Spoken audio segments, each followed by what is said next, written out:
Right now, with all the snow and ice out there, a lot of kids are sledding, but sledding can be dangerous and can result in broken bones and head injuries. Dr. Kevin Campbell here this morning with more. Doc, good to see you. Good to see you. What are the common injuries that we see when snow comes and folks are out there sledding?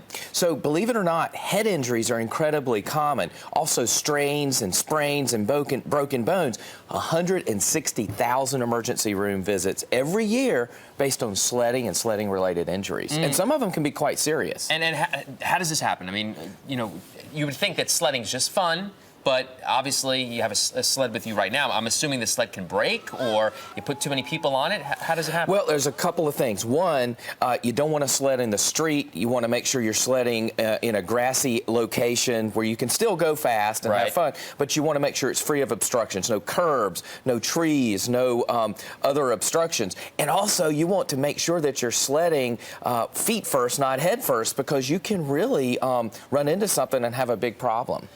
Okay, so if somebody doesn't see this broadcast, if somebody doesn't see the video that we're showing, right, they'll probably say, I don't believe you, because this is, you know, it's fun going down head first and stuff like that. I see it in the Olympics. These are trained professionals. They know what they're doing, right? Exactly. They train their whole life to do the luge and all these other things that they do when they're in the Olympics. But, you know, we're out there having a good time.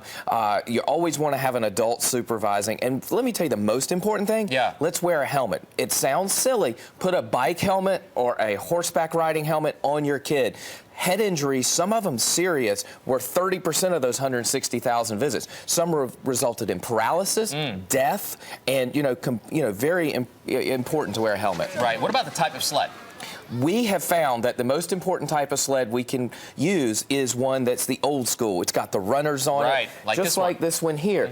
And it has to be able to be steered. And this has steerable. You can steer that with your feet, or you can tie ropes to it.